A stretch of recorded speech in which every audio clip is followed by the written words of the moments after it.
c'est pour les geeks. Water cooling ou ventirad ? Ouais, alors là je suis assez bipolaire sur la question.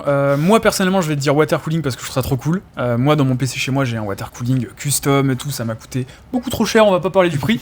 Mais par contre en vrai si tu es monsieur raisonnable je dirais ventirad, d'une parce que c'est vachement moins cher à performance égale, et de deux parce que c'est beaucoup plus durable en fait. Genre c'est le truc, tu le poses dans ton PC et si tu mets une bonne pâte thermique ça va te durer des années sans te prendre la tête, alors qu'un water cooling il faut l'entretenir, faut changer l'eau, faut vérifier que le niveau d'eau baisse pas, que ça rouille pas, enfin il y a plein de trucs quand Et même. pourquoi toi t'as préféré de prendre un water cooling du coup ? Ah parce que c'est un peu Jackie Tuning quoi, c'est un peu stylé tu vois. Ah c'est vraiment juste Non, pour non. le kiff. Non, il n'y a pas que ça. En vrai, le water cooling, ça te permet quand même d'avoir des performances de ouf en termes de refroidissement. Ça va beaucoup plus loin en termes de refroidissement. Et du coup, tu as deux trucs qui sont sympas avec.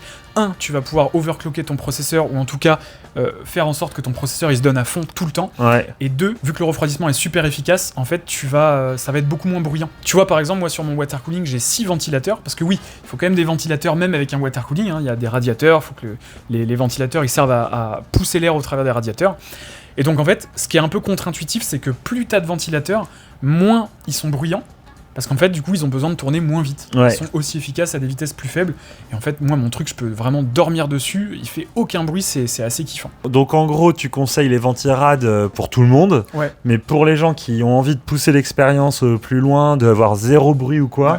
c'est le water cooling.